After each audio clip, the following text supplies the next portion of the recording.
Hey everyone, welcome to Malcolm Explains for another video. Today I'll be reviewing Baby Keem's latest release, the album Casino, and it's a pretty short album, so I'll just be reviewing it track by track.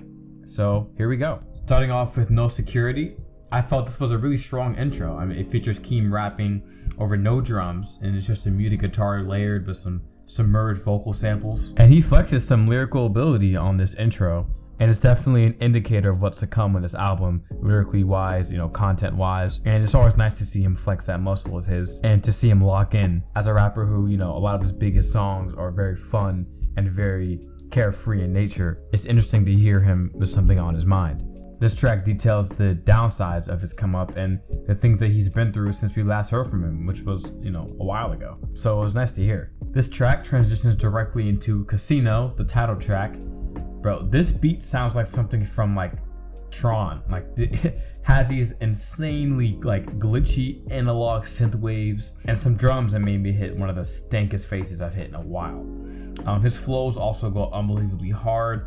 This will probably be a hit off the album for sure. I can already see it's going crazy on Aux. Seriously, this is one of, if not.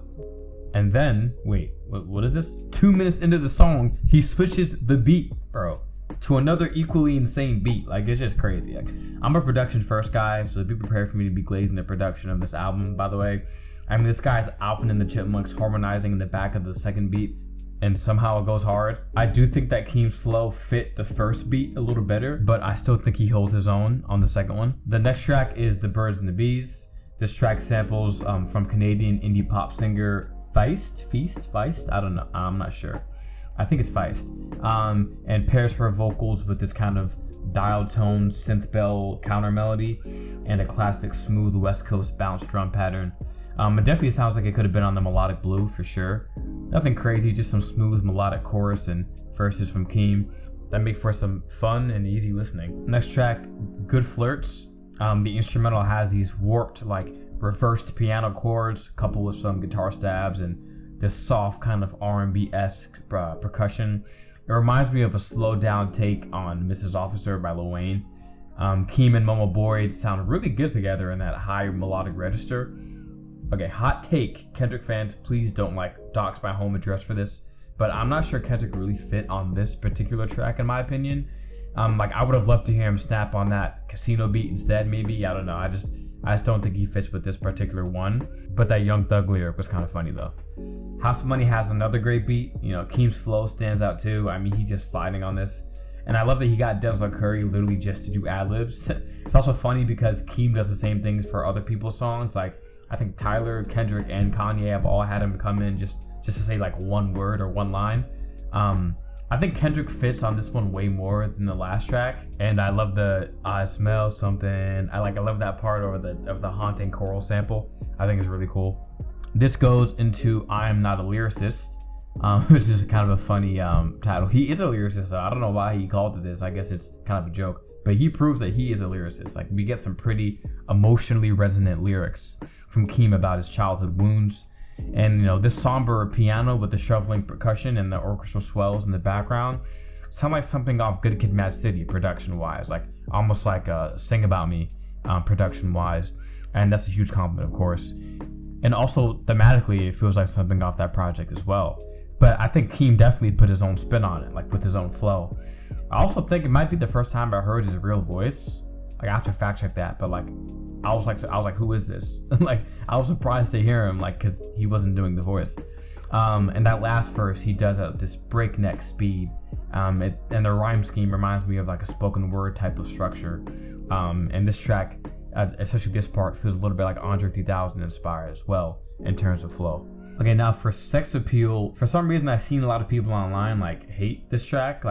I don't know. I do think that there was a lot of whiplash coming off of I'm Not a Lyricist, coming straight into this song. But I actually kind of enjoyed the song itself. Maybe it's a guilty pleasure. I don't know, but I thought it was catchy and bouncy and enjoyable. I love that synth bass sound, and of course, if you've got a Bay Area bounce beat, you got to show Too Short some love. So I think having Too Short on here was a great choice. Highway 95 connects back to lyrics about struggle, living in the projects, and even sometimes being homeless and just trying to eke out a living day to day in his early years. I really respect his choice on this album and on this track specifically to flesh out his backstory more on this album. But he still balances it well with that signature Keem fun sound, and he's done a great job of that, of giving himself some depth. Circus Freestyle, the main thing I enjoyed was like the voice changes. People don't understand how hard of a thing that is to pull off. And the second half remind me of Range Brothers.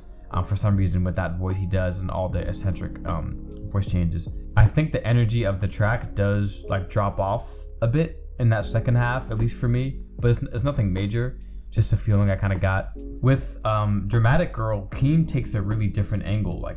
I always love when rappers experiment with sounds, and this reminds me a bit of his other song, 16. If you've Alpha Melodic Blue, I think that one ended up getting big on like TikTok or something, I don't know, but I think it's pretty popular. It reminds me a little bit of 16, but this one draws in more of a indie like bedroom pop sound, like something that like iDress would make maybe. And I really like the chord progression here and the melodies. The background vocal runs from Shea Ekru, I'm sorry if I'm pronouncing his name wrong, I think it's Shea Ekru, were really the standout for me sonically. Like they really make the track. But even outside of that, it's just really strong. And the final track here is No Blame. And this production sounds like something out of the mid 2000s Drake era, like Take Care or Nothing Was the Same type of era. Just really poignant and atmospheric. I'm gonna end the album on a pensive note thematically, kind of reflecting on being abandoned by his mother at a young age. It actually hurt, like genuinely hurt listening to this track and hearing some of the things that his mom like put him through or that he went through. I had to pause midway through and just like, I just kind of like sat there. I don't know. And then I think I started it over again to see if I could get through it.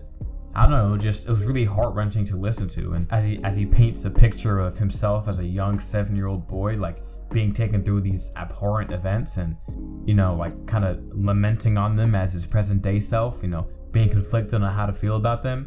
I mean, it was tough to get through, but I think it was amazing as an outro track, and I really liked the track itself, and also its placement was perfect. So overall, you can obviously tell I think this album was very strong. I don't think it will quite have the replay value of Melodic Blue, and the highs may not be as high, or it might not have as many like hits. But he did deliver more on the experimentation front, more thematic resonance, new flows, and spoke more life into his story, and for that I give him tremendous credit. I give him even more credit for producing or co-producing all of his own tracks on this, which that always makes me enjoy a project more. And the album is also at a really good length with just 11 tracks, which shows that he had a very tailored and specific vision for the album. I do think if I were to just give one just like overall structural criticism, that he kind of alternates between these like somber reflective tracks about hardship and immense childhood scars, and then on the very next track he's like rapping about like, I don't know, partying with girls from Cincinnati on like a video game beat, which I love Keem's versatility, and that's not what I'm saying, and I think that was a cool part of the album, but with the way he ordered things, I think it led to a bit of whiplash when you listen to it in the intended order from front to back. And I guess in terms of the listening flow, it just threw me off a bit here and there, and it's not like major, and maybe he even did it on purpose, but that would just be the one thing I would say where something didn't quite work. But overall, it's definitely a great project, and I hope he doesn't disappear for another 5 years. But yeah, I'd happily give the album an 8 out of 10. So that's really it for this video. I'm a relatively new channel, but I've got a good amount of videos, so if you like this video, definitely check those out for sure, and I think you'll find something that you like. And yeah, like, subscribe, comment whatever's on your mind, and I'll see you next time.